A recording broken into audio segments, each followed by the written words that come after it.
अस्सलाम वालेकुम। इस कोर्स के तीसरे लेक्चर में आपको खुशामदीद कहता हूँ। इस लेक्चर के अंदर हम कंडीशनल स्टेटमेंट्स को देखेंगे। कंडीशनल स्टेटमेंट्स क्या होती हैं पीएचपी के अंदर और इनको यूज़ कैसे किया जाता है और कहाँ कहाँ यूज़ किया जा सकता है।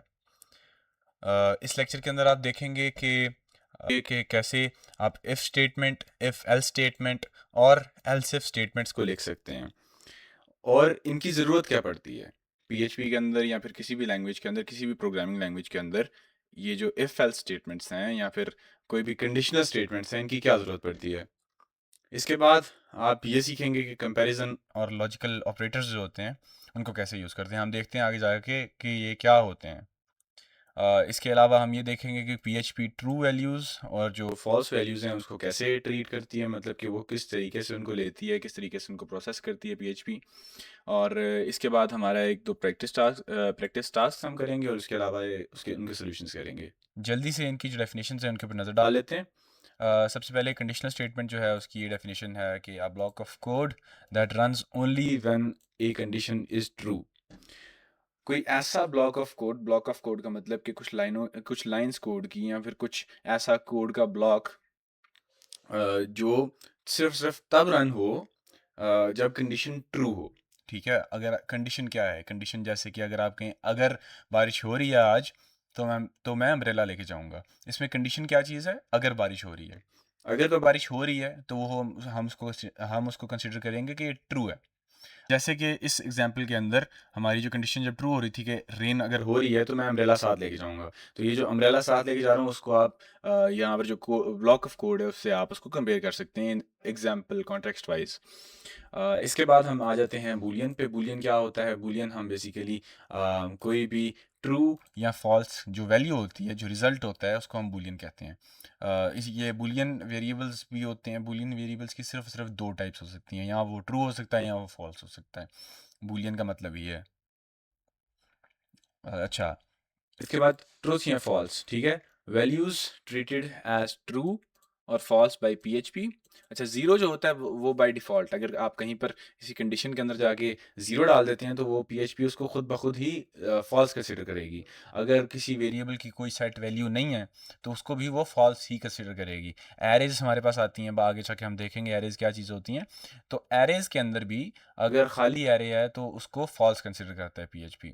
हम जैसे जैसे जैसे हम आगे जाके इसको अप्लाई करेंगे तो आपको समझ आ जाएगी कि ये क्या होता है और किस तरीके से इसको जो है इंटरप्रेट करता है PHP. Non empty string is true. कोई भी वैल्यू हो जाए 1 2 3 4 5 6 7 8 9 10, या फिर आपने लिखा हुआ है हेलो वर्ल्ड, कोई भी नॉन एम्प्टी स्ट्रिंग जिसके अंदर कुछ ना कुछ लिखा हुआ है, अगर कोई एरे है जिसके अंदर एक भी इंडेक्स या फिर वैल्यू है तो उसको उसको पीएचपी ट्रू कंसिडर करती है। अच्छा, अगर हम कंपैरिजन ऑपरेटर्स की तरफ आएँ तो कंपैरिजन ऑपरेटर्स क्या होते हैं? बेसिकली नाम से ही पता लग रहा है कि कंपेयर करने के लिए यूज़ होते हैं। अब हम कंपेयर किस चीज़ को कर सकते हैं? कंपेयर हम किसी भी दो वैल्यूज़ को करेंगे। कोई एक सेट वैल्यू होगी हमारे पास जिसके साथ हम उसको कंपेयर करना चाह रहे हैं और एक हमारी एक वैल्यू है। इसकी एग्जांपल आप ऐसे ले सकते हैं जैसे कि आपके मार्क्स आए हैं। फॉर एग्जांपल 100 मार्क्स का पेपर था, उसके अंदर से पासिंग मार्क्स 50 हैं लेट्स से, तो आपके मार्क्स आए हैं 30। ठीक है, 30 आए हैं, 60 आए हैं।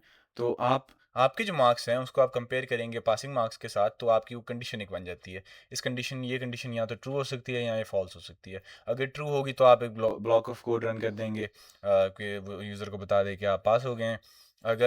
ये एग्जांपल है कोड के थ्रू।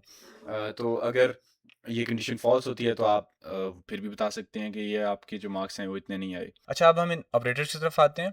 तो ऑपरेटर्स पहला जो यहाँ पर आपके सामने आ रहा है वो इक्वल का ऑपरेटर है। ठीक है, अब ये जो सिंगल इक्वल का साइन होता है ये उससे डिफरेंट है। सिंगल इक्वल का जो साइन है वो असाइनमेंट ऑपरेटर होता है। वो किसी भी चीज़ को वैल्यू असाइन करने के लिए यूज़ होता है, लेकिन यहाँ पर आप देख सकते हैं कि दो इक्वल्स के जो साइंस हैं वो इकट्ठे हैं। तो ये कंपैरिजन के लिए है कि दो वैल्यूज अगर इक्वल हैं तो ये ट्रू रिटर्न करेगा। और अगर हम दूसरे पे आ जाए तो equal and same type, equal भी हो दोनों वैल्यूज, मतलब कि एक वन इक्वल इक्वल्स वन, ये ट्रू रिटर्न करेगा। वन इक्वल्स इक्वल्स टू, ये फॉल्स रिटर्न करेगा। क्यों? क्योंकि पीएचपी ने चेक किया कि ये जो कंपैरिजन है ये गलत है, तो वो फॉल्स रिटर्न करेगा इधर। इसके बाद हम नॉट इक्वल की तरफ आ जाते हैं। नॉट इक्वल बेसिकली क्या चेक करता है कि कहीं दो वैल्यूज बराबर तो नहीं है।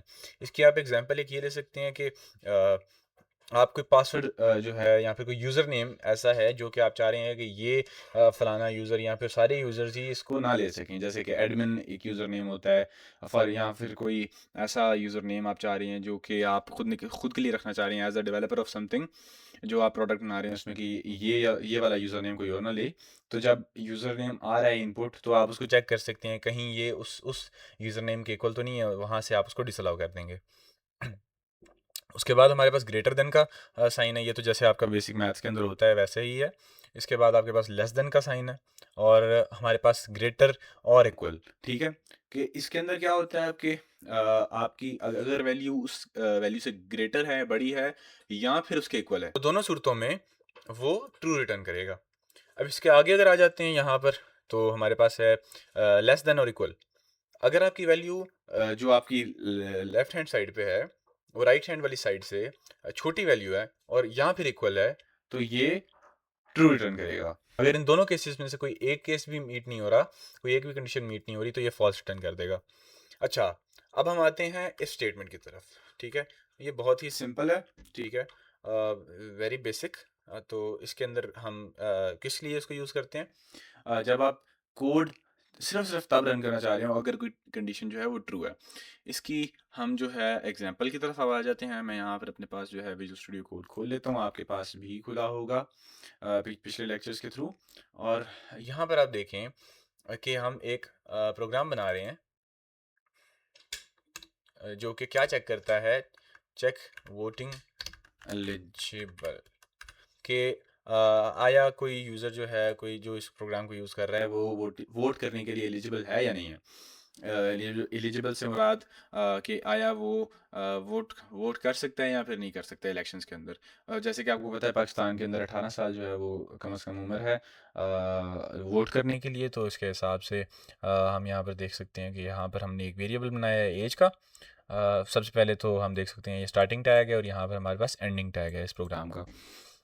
एज का एक वेरिएबल बनाया है डॉलर साइन लगा के, उसको हमने 18 की वैल्यू दे दी है। अब इस वैल्यू को हम चेंज कर सकते हैं अपने मुताबिक। अब हम आगे आते हैं इफ़ कंडीशन की सिंटैक्स की तरफ। सिंटैक्स क्या होता है, लिखने का तरीका, कैसे उसकी यूजेज आप कर सकते हैं। तो यहाँ पर आप देख सकते हैं इफ़, यहाँ पर मैं नीचे आके एक दफ़ा लिख भी देता हूँ अलग से, इफ़,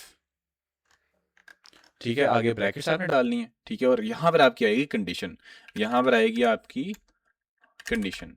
कंडीशन जैसे कि मैंने पहले एक्सप्लेन किया है कि वो चीज़ जो कि आप चेक करना चाह रहे हैं कि आया ये ट्रू है या फॉल्स है, ठीक है। तो इस केस में अच्छा हाँ, इसके बाद यहाँ पर आप कंडीशन लिख देंगे और इसके बाद आपके पास ये दो ब्रैकेट्स आ जाती हैं, करली ब्रैकेट्स। इसके दरमियान में जो आप कोड लिखेंगे वो या तो रन होगा या नहीं होगा बेस्ड ऑन द कंडीशन की क्या रिटर्न वैल्यू आ रही है। तो यहाँ पर हम वापस आ जाते हैं अपने कोड की तरफ। यहाँ पर आप देख सकते हैं if bracket dollar age is greater or equal to 18 bracket close. तो इसके अंदर हमारी इस कंडीशन से क्या समझ आ रहा है, हमारी इस कंडीशन से हमें ये समझ आ रहा है कि यहाँ पर ये चेक हो रहा है कि एज आया 18 से बड़ी या फिर 18 है, ठीक है। अगर तो यूज़र की एज 18 या फिर उससे बड़ी है तो फिर वो एको करेगा यू कैन वोट, ठीक है। एको का आपको पता है ये आउटपुट देने के लिए यूज़ होता है। अब यहाँ पर हम अपने लोकल होस्ट पे चले जाते हैं। लोकल होस्ट के अंदर हमने जो फोल्डर बनाया था यहाँ पर लिखा हुआ आ रहा है यू कैन वोट, क्योंकि हमने यहाँ पर जो वैल्यू इसको दी थी वो 18 थी, ठीक है, एज की जो वैल्यू थी। अब अगर मैं इसको 15 कर देता हूँ तो देखें क्या होगा। वेट, मैंने सेव नहीं की फाइल, कंट्रोल एस। अच्छा, तो अब मैंने आके इसको रिफ्रेश किया तो यहाँ से सब कुछ गायब हो गया, क्योंकि हमने उसको ये नहीं बताया कि अगर ये कंडीशन मीट नहीं होती तो हमने क्या करना है। इस चीज़ के लिए हमारे पास इफ़ एल्स स्टेटमेंट यूज़ होती है, ठीक है। इफ़ एल्स स्टेटमेंट के अंदर हम दो ब्लॉक ऑफ कोड्स को यूज़ कर सकते हैं। जब एक ट्रू होगा तो जाहिर सी बात है दूसरा फॉल्स होगा। अगर पहली जो कंडीशन आपने चेक की है वो फॉल्स हो जाती है तो ऑटोमेटिकली जो एल्स के आगे आपने कोड लिखा होगा वो रन हो जाएगा। अगर तो आपकी जो पहली कंडीशन है जिसको आप चेक कर रहे हैं वही ट्रू हो जाती है तो वो पहला ब्लॉक ऑफ कोड रन होगा और दूसरे वाला code block of code run नहीं होगा। इसको हम देख लेते हैं खुद से यहाँ पर करके भी। अच्छा, इसके अंदर हम इसको बताते हैं कि एल्स अगर तो ये नहीं होता तो एको यू आर नॉट एलिजिबल। अब इस कोड के अंदर हमने उसको बता दिया कि अगर तो एज 18 से बड़ी या फिर इक्वल है तो फिर बताओ यू कैन वोट। अगर ऐसा नहीं है, क्योंकि अब हमने क्योंकि इसके अंदर उसको बढ़ेगा भी कहा हुआ है और इक्वल टू 18 का भी कहा हुआ है, तो अगर 17 या फिर 17 से नीचे की एजेस हैं उसके ऊपर वो एको करेगा यू आर नॉट एलिजिबल। अभी हम इसको रन करके भी देख लेते हैं, यू आर नॉट एलिजिबल। अब इसकी हम वैल्यूज़ को चेंज करके छेड़छाड़ करके देख सकते हैं। अब अगर जैसे ऊपर 15 है तो अगर फॉर एग्जांपल किसी कंट्री की जो वोटिंग एज की लिमिट है वो 15 है, तो हम अगर इसको 15 यहाँ पे कर दें तो ऑटोमेटिकली कोड उसके मुताबिक जो है उसको एडजस्ट कर देता है। अब यहाँ पर आ रहा है यू कैन वोट, क्यों? क्योंकि हमने यहाँ पे इसकी कंडीशन ही चेंज कर दी है।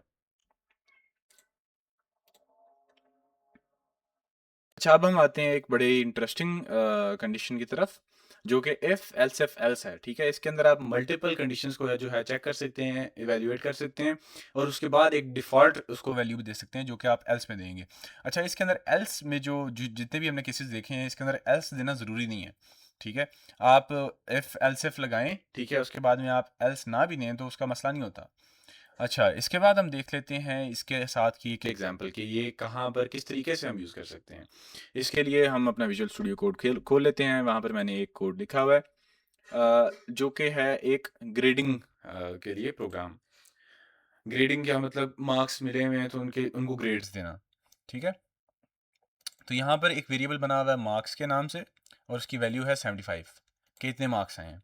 अब हम इसको कंसिडर कर लेते हैं कि आउट ऑफ 100 है मार्क्स, तो उसके मुताबिक हमने पहली जो कंडीशन है वो दी हुई है if marks are greater or equal to 90। ठीक है, तो एको कर दो ग्रेड ए प्लस है। ठीक है, कि जो यूज़र है, जो भी बंदा था जिसके भी आपने मार्क्स एंटर किए हैं, उसका जो ग्रेड है वो ए प्लस आ रहा है। उसके बाद हमने दूसरी जो कंडीशन दी हुई है इफ एल्स इफ।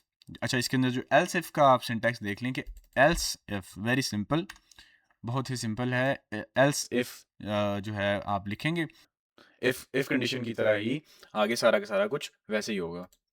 तो यहाँ पर हम देख सकते हैं कि मार्क्स आर इक्वल और ग्रेटर देन 80, तो वो ग्रेड ए आएगा उस बंदे का।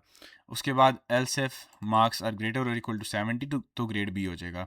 इससे नीचे जितने भी हैं उन सबको ग्रेड सी हम कर रहे हैं। अच्छा, इसके अंदर आप ये देख सकते हैं यहाँ पर भी हमने जो स्टार्टिंग टैग्स और एंडिंग टैग्स जो है वो यहाँ पर डाले हैं, क्योंकि काफ़ी ज़रूरी है। क्योंकि आप अगर फॉर एग्जांपल ये नहीं डालते, जिस तरह मैं इसको यहाँ पर रिमूव कर देता हूँ, एक दफ़ा सेव किया, तो यहाँ पर वो उसको पीएचपी का कोड कंसीडर ही नहीं करेगा, उसको वैसे के वैसा ही आगे आउटपुट कर देगा। तो ये नहीं आप चाहते कि ऐसा हो आपकी लाइव वेबसाइट पे, तो इस चीज़ का ख्याल रखना होता है। यहाँ पर बैक आगे हम, अच्छा, अब इसको रन करके देखते हैं। हमने जो वैल्यू है इसको 75 दी हुई है, तो इसके मुताबिक आप सोचें कि इसको क्या आउटपुट करना चाहिए। देख लें इसको ज़रा।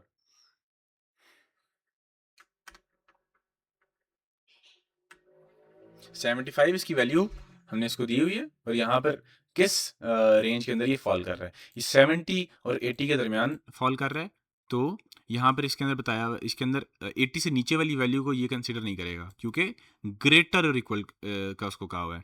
तो यहाँ पर है कि ग्रेटर और इक्वल टू 70, ये वाली जो क्लॉज है ये वाली लाइन इसको हैंडल करेगी 70, क्योंकि ये 70 से बड़ी है और 80 से छोटी है। ठीक है, तो दरमियान में ये जा रही है, तो ये वाली इसको कंसीडर करे, ये वाली इसको हैंडल करेगी। ये जो कंसीडर करो बोला है मैंने, ये भी काटना है। अच्छा, अब हम जाके इसकी आउटपुट देख लेते हैं इस वैल्यू के साथ। इसको जाके हम रीलोड करते हैं तो ग्रेड बी आ रहा है, जैसे कि मैंने आपको बताया कि ये 70 से अबव है और 80 से छोटी है, तो ये वाली जो कंडीशन है ये रन होगी। अब इसके अंदर हम इसकी वैल्यू को चेंज कर लेते हैं। यहाँ पर आके इसको हम फॉर एग्जांपल देख लेते हैं कि इसकी डिफ़ॉल्ट वैल्यू जो है उसको हम चेक कर लेते हैं। यहाँ पर हम इसके अंदर 60 डाल देते हैं। 60 के लिए कोई भी हमारे पास जो सेट नहीं हमने किया हुआ कि ये वाला ग्रेड आएगा, उस सब के लिए जो है ग्रेड सी है। तो यहाँ पर हम इसको जाके अगर रन करते हैं तो ग्रेड सी दे रहा है। ठीक है, तो ये एक एग्जांपल थी इफ़ एल्स इफ की, जो कंडीशन है इसकी ये एग्जांपल थी। अच्छा, यहाँ पर आप देख सकते हैं एक शॉर्ट सी प्रैक्टिस है इवन या फिर ऑड नंबर की ना। तो आप इस कोड को यहाँ पे देख सकते हैं, लेकिन मैं आपको इंकरेज करूँगा एक दफ़ा आप इस कोड को देखें, इसको समझेंगे इसके अंदर क्या हो रहा है और फिर आप इसको खुद से लिखने की कोशिश करें। इस इवन और ऑड के प्रोग्राम के लिए आप गूगल से भी हेल्प ले सकते हैं। गूगल के ऊपर आप सर्च करें कि इवन और ऑड नंबर को कैसे आप फाइंड कर सकते हैं। पीएचपी के अंदर आपकी बहुत हेल्प होगी और आपको आपकी प्रॉब्लम सॉल्विंग स्किल भी डेवलप होगी। तो आज के लेक्चर के यही कुछ है और मुलाकात होती है अगले लेक्चर में। अल्लाह हाफ़िज़।